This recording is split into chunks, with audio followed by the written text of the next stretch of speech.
ओम शांति।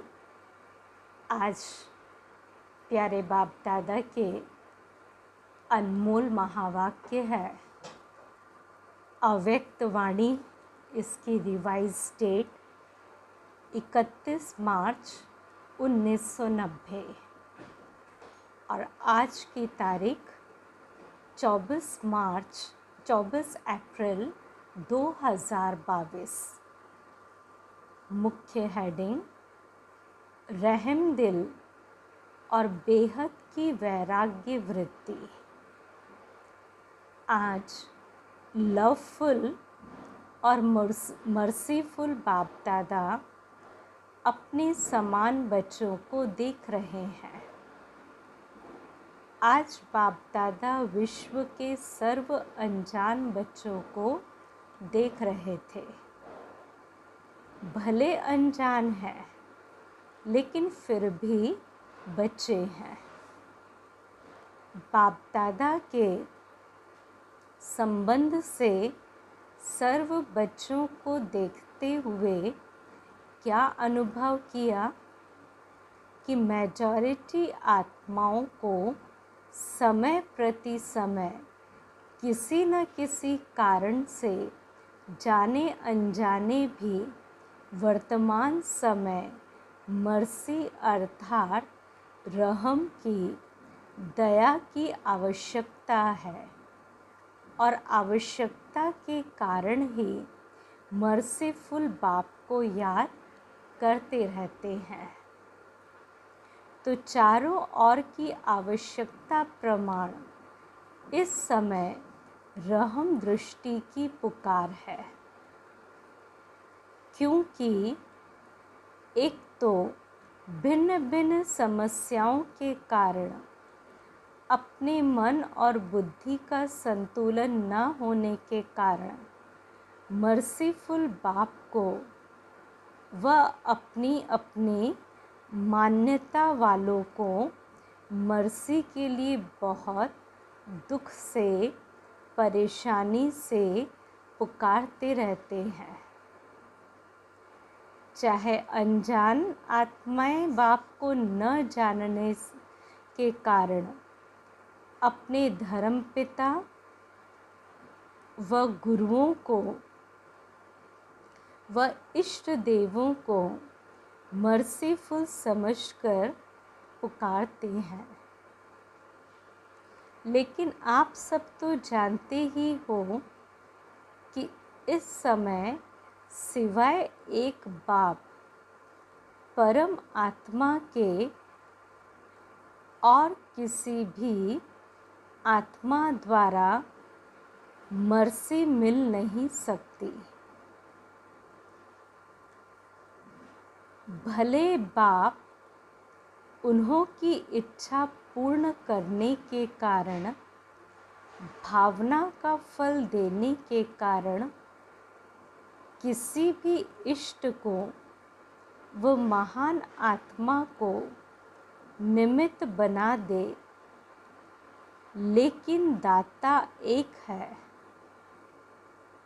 इसलिए वर्तमान समय के प्रमाण मर्सीफुल बाप बच्चों को भी कहते हैं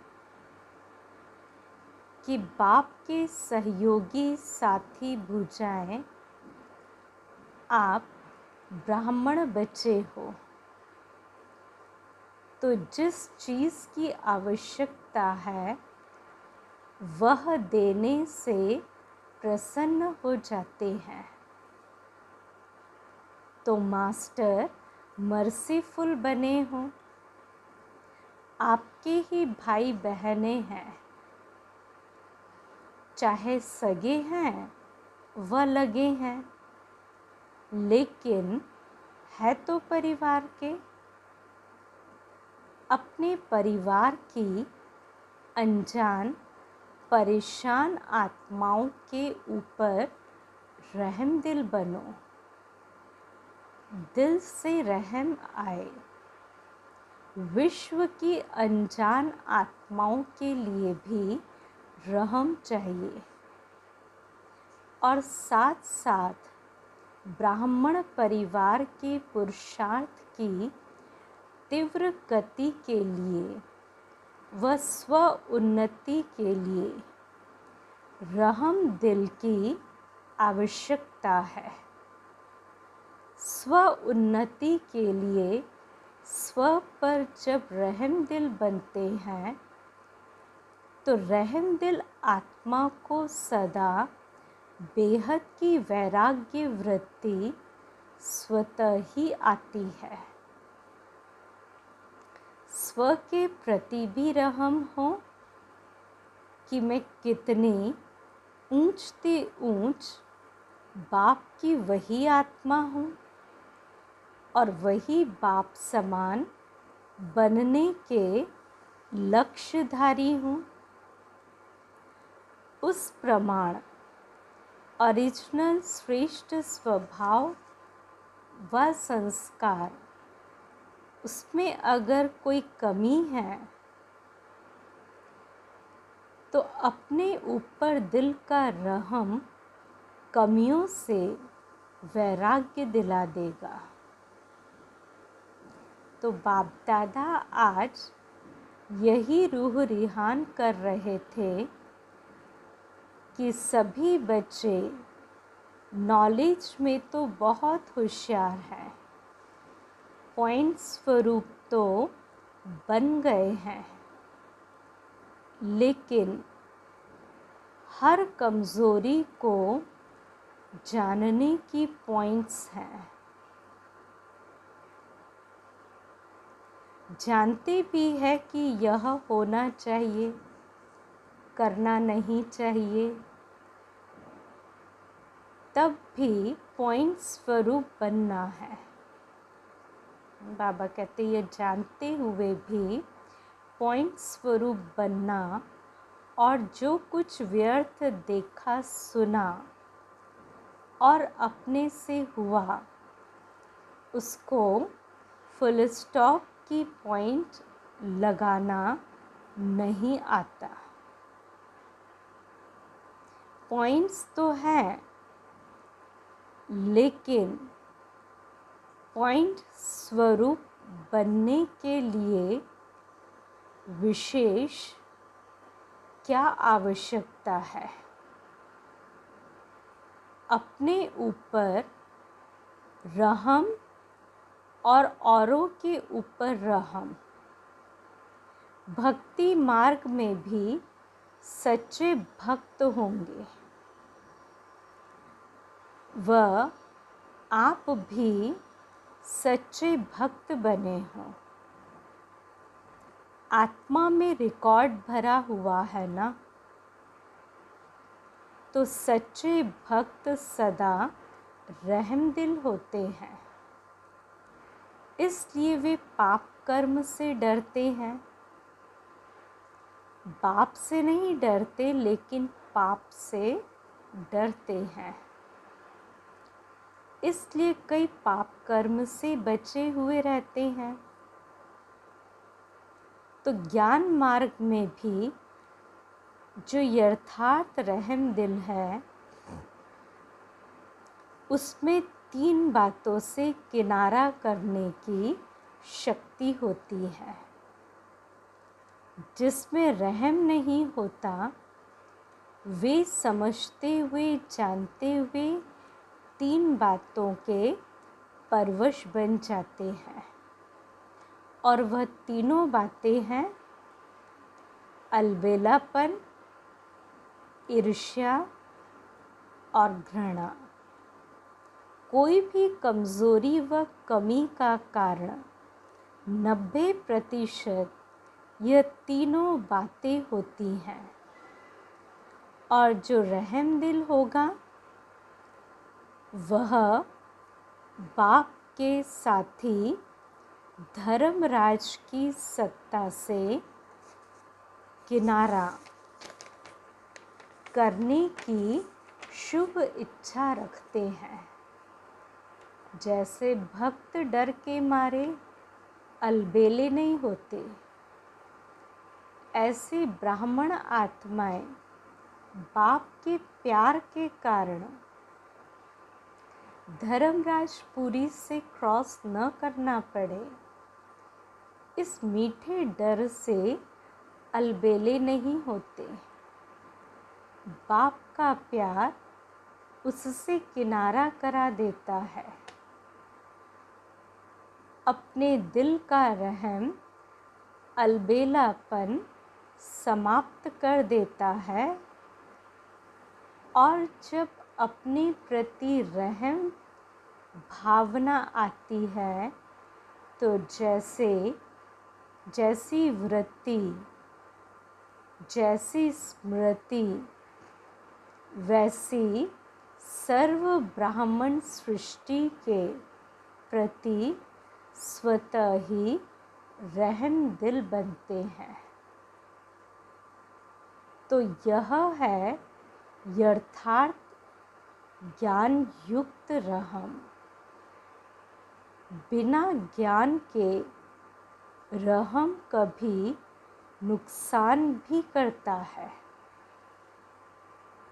लेकिन ज्ञान युक्त रहम कभी भी किसी आत्मा के प्रति ईर्ष्या व घृणा का भाव दिल में उत्पन्न करने नहीं देगा। ज्ञान युक्त रहम के साथ साथ स्वयं की रूहानियत का रुहाब भी आवश्यक होता है। अकेला रहम नहीं होता, लेकिन रहम और रुहाब दोनों का बैलेंस रहता है। अगर ज्ञान युक्त रहम नहीं है, साधारण रहम है, तो किसी भी आत्मा के प्रति चाहे लगाव के रूप में, चाहे किसी भी कमज़ोरी से उसके ऊपर प्रभावित हो सकते हैं। तो प्रभावित भी नहीं होना है, न घृणा चाहिए और न प्रभावित चाहिए, क्योंकि आप तन मन बुद्धि सहित बाप के ऊपर प्रभावित हो चुके हैं। जब मन और बुद्धि एक के तरफ और ऊंचे ते ऊंचे तरफ प्रभावित हो चुकी, तो फिर दूसरे के ऊपर प्रभावित कैसे हो सकते? अगर दूसरे के ऊपर प्रभावित होते हैं तो उसको क्या कहेंगे? दी हुई वस्तु को फिर से स्वयं यूज़ करना, उसको कहा जाता है अमानत में खयानत। जब मन बुद्धि दे दिया तो फिर आपकी रही कहाँ जो प्रभावित होते हो? बाप के हवाले कर दिया है या आधी रखी है और आधी दी है? जिन्होंने फुल दी है वे हाथ उठाओ। देखो, ब्राह्मण जीवन का फाउंडेशन महामंत्र क्या है? मन मना भव। तो मन मना भव नहीं हुए हो तो ज्ञान सहित रहम दिल आत्मा कभी किसी के ऊपर, चाहे गुणों के ऊपर, चाहे सेवा के ऊपर, चाहे किसी भी प्रकार के सहयोग प्राप्त होने के कारण आत्मा पर प्रभावित नहीं हो सकती, क्योंकि बेहद की वैरागी होने के कारण बाप के स्नेह सहयोग साथ इनके सिवाय और कुछ उनको दिखाई नहीं देगा। बुद्धि में आएगा ही नहीं कि तुम्ही से, बुद्धि में ये बात आएगा ही नहीं, तुम्ही से उठूं, तुम्ही से सोऊं, तुम्ही से खाऊं, तुम्ही से सेवा करूं और तुम्ही साथ कर्म योगी बनूं। सदा यही स्मृति उस आत्मा को रहेगी। भले कोई श्रेष्ठ आत्मा द्वारा सहयोग मिलता भी है, लेकिन उसका भी दाता कौन? तो एक बाप की तरफ ही बुद्धि जाएगा ना, बुद्धि जाएगी ना। सहयोग लो, लेकिन दाता कौन है ये कभी भी भूलना नहीं चाहिए। श्रीमत एक बाप की है।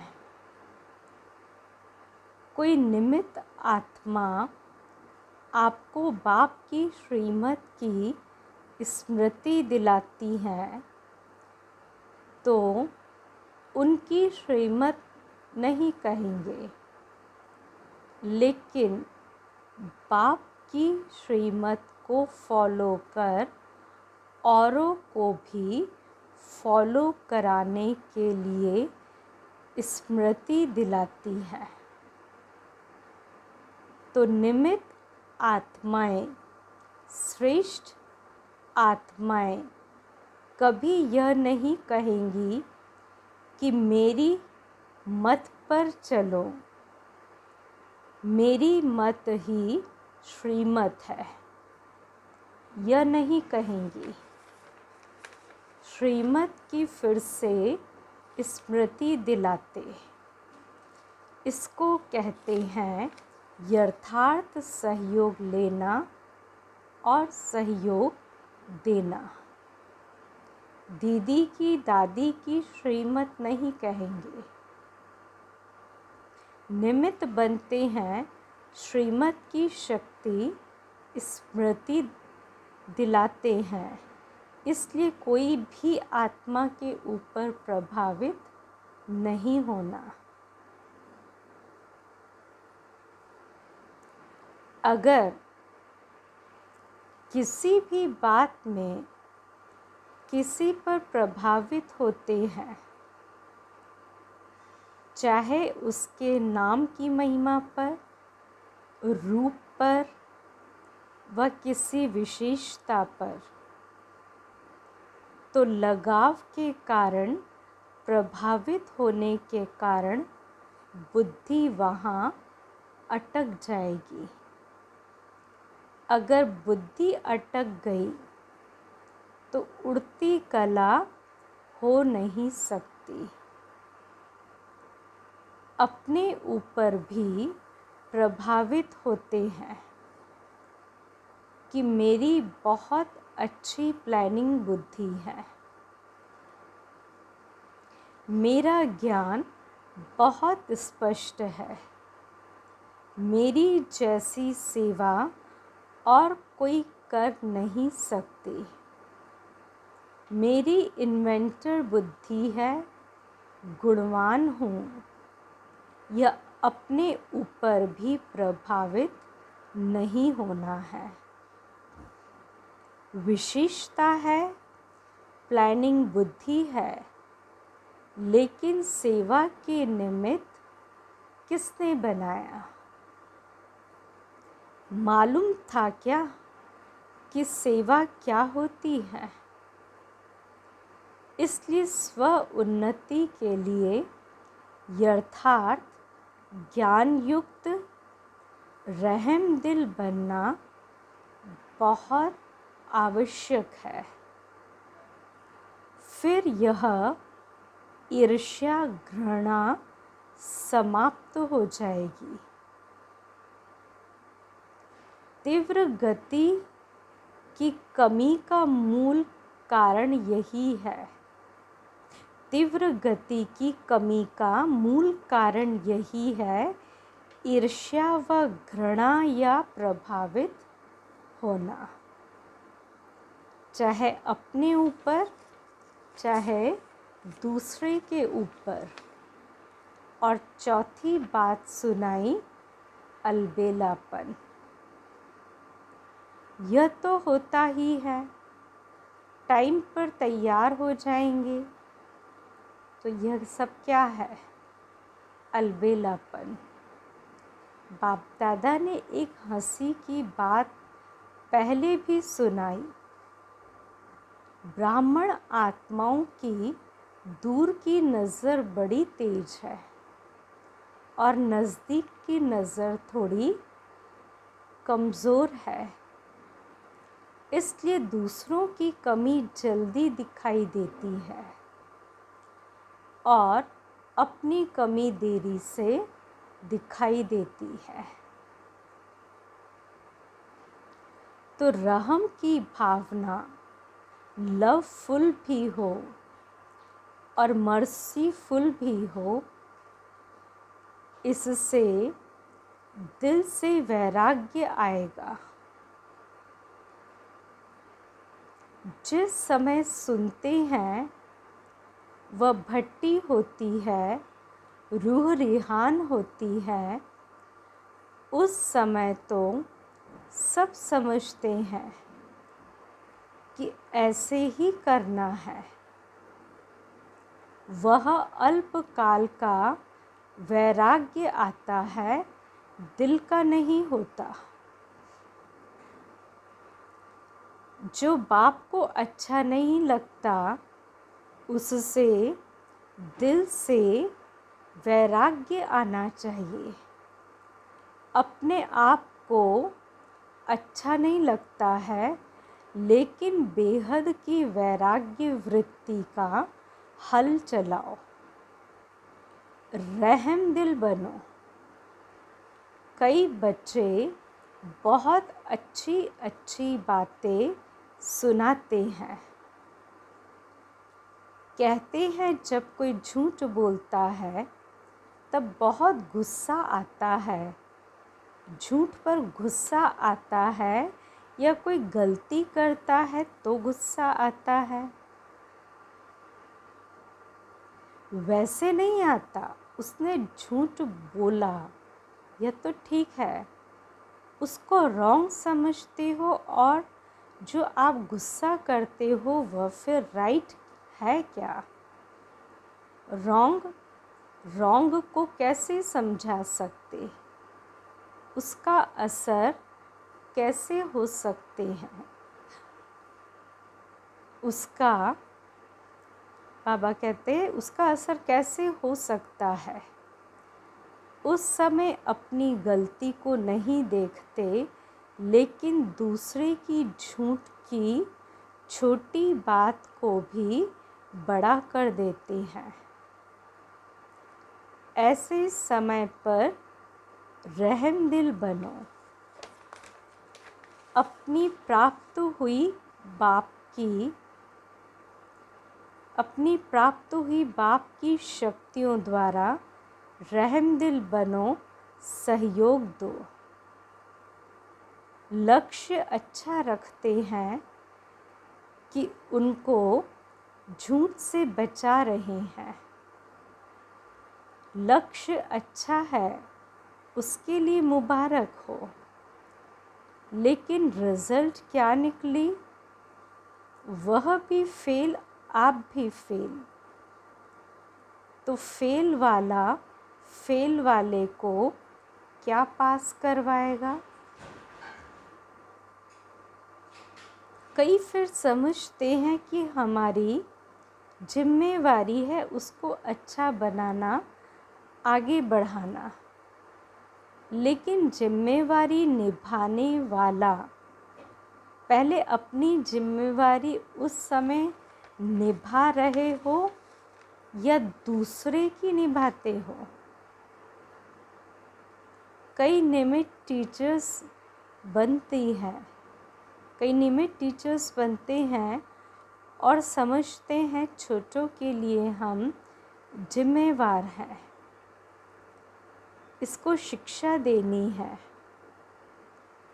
सिखाना है, लेकिन सदैव यह सोचो कि यथार्थ नॉलेज सोर्स ऑफ इनकम होगी।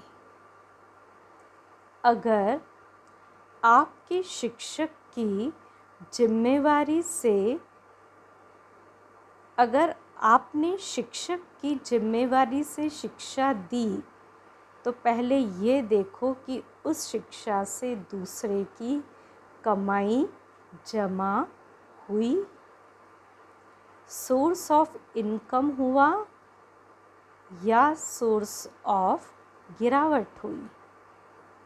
इसलिए बाप दादा सदा कहते हैं कि कोई भी कर्म करते हो तो त्रिकालदर्शी स्थिति में स्थित होकर करो।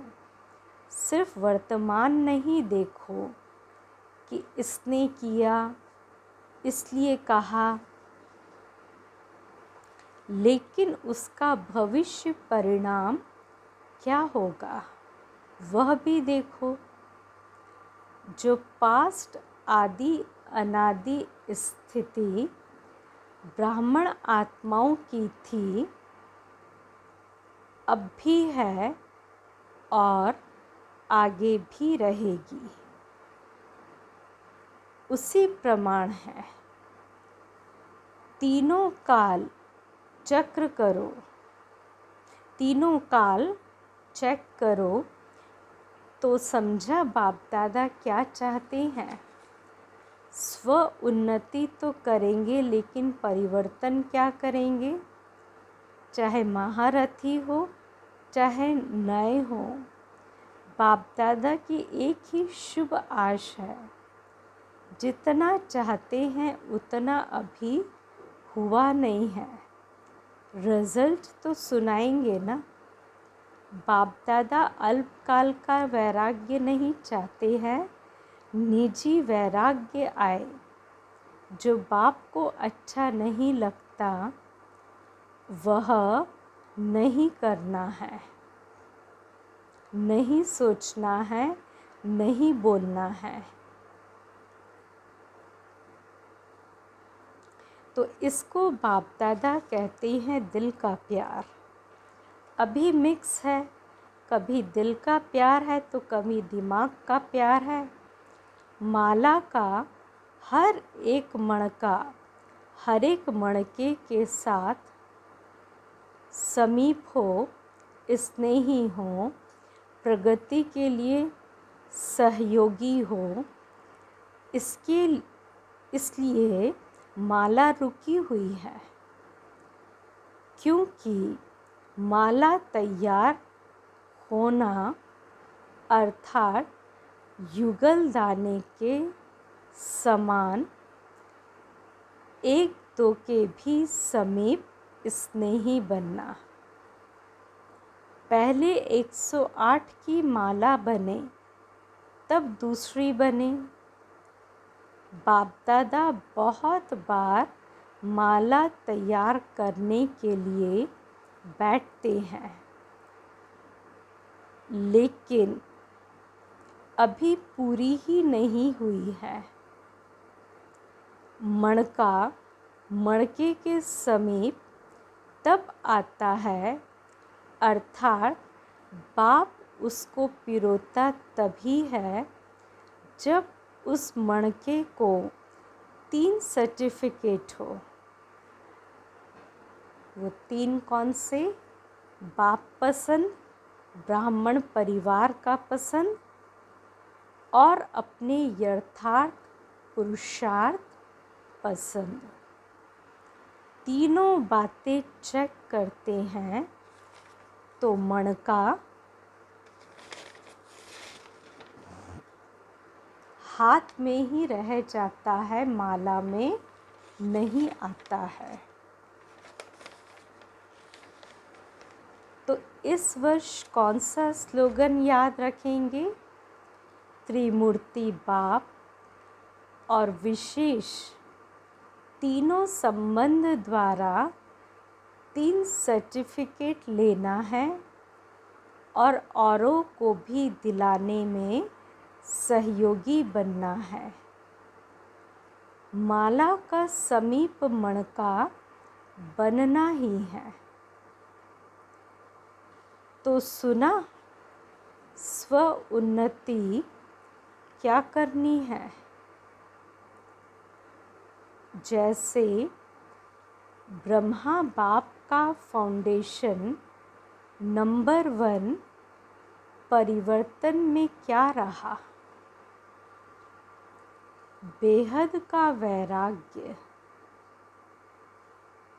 जो बाप ने कहा वह ब्रह्मा ने किया, इसलिए विन करके वन बन गए। अच्छा, बाप दादा यह रिजल्ट देखेंगे। हर एक अपने को देखे, दूसरे को नहीं देखना। कई समझते हैं सीज़न का आज लास्ट डे है, लेकिन बाप दादा कहते हैं लास्ट नहीं, माला बनने का फर्स्ट सीज़न का दिन है। सभी को चांस है। अभी माला के मणके पिरोए नहीं हैं, फिक्स नहीं हुए हैं। 3 सर्टिफिकेट लो और पिरो जाओ। जितना प्रत्यक्ष सबूत देने वाले प्रत्यक्ष चेहरे और चलन में देखेंगे, उतना फिर से नई रंगत देखेंगे। अगर आप भी, बाबा कहते अगर आप भी वहीं के वहीं रहे तो रंगत भी वही की वही रही। इसलिए अपने में नवीनता लाओ, परिवार में भी तीव्र पुरुषार्थ की नई लहर लाओ। फिर आगे चलकर कितने वंडरफुल नज़ारे देखेंगे। जो अब तक हुआ वह बीता। अभी हर कर्म में नया उमंग, नया उत्साह। इन आँखों से उड़ते चलो। बाकी जिन्होंने भी जो सेवा में सहयोग दिया, अर्थात अपना भाग्य जमा किया, वह अच्छा किया। चाहे देश चाहे विदेश के चारों ओर के सेवाधारियों ने किया, सेवाधारियों ने सेवा की। इसलिए सेवाधारियों को बाप दादा सदा यही कहते हैं कि सेवाधारी अर्थात गोल्डन चांस लेने वाले। तो अभी इसी भाग्य को जहाँ भी जाओ वहाँ बढ़ाते रहना, कम नहीं होने देना।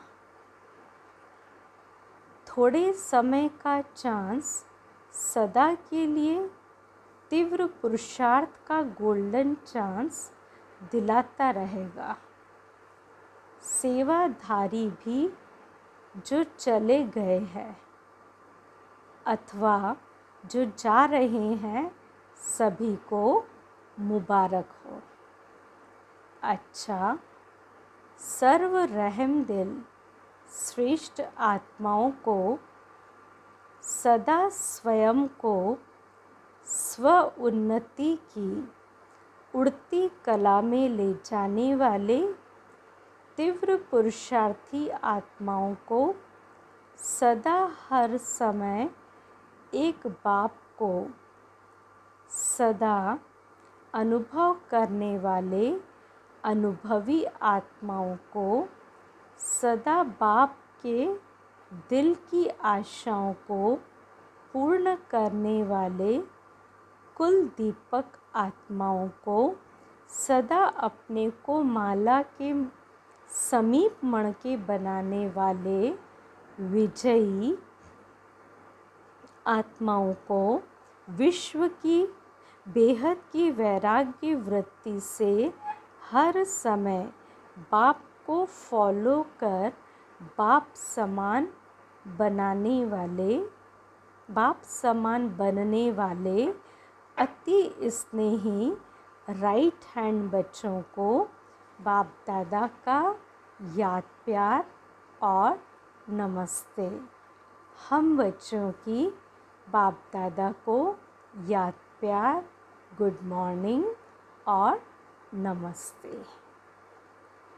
आज का वरदान, प्राप्तियों को इमर्ज कर सदा खुशी की अनुभूति करने वाले सहज योगी भव। सहज योगी का आधार है मन और स्नेह का आधार है। सहज योग का आधार है स्नेह और स्नेह का आधार है संबंध। संबंध से याद करना सहज होता है। संबंध से ही सर्व प्राप्तियां होती है। जहाँ से प्राप्ति होती है मन बुद्धि वहाँ सहज ही चला जाता है। इसलिए बाप ने जो शक्तियों का, ज्ञान का, गुणों का, खुद शांति, आनंद, प्रेम का खजाना दिया है। जो भी भिन्न भिन्न प्राप्तियां हुई है उन प्राप्तियों को बुद्धि में इमर्ज करो तो खुशी की अनुभूति होगी और सहज योगी बन जाएंगे। स्लोगन, जो सर्व प्रश्नों से पार रहता है वही प्रसन्न चित्त है। जो सर्व प्रश्नों से पार रहता है वह सदा प्रसन्न चित्त है। अच्छा, ओम शांति।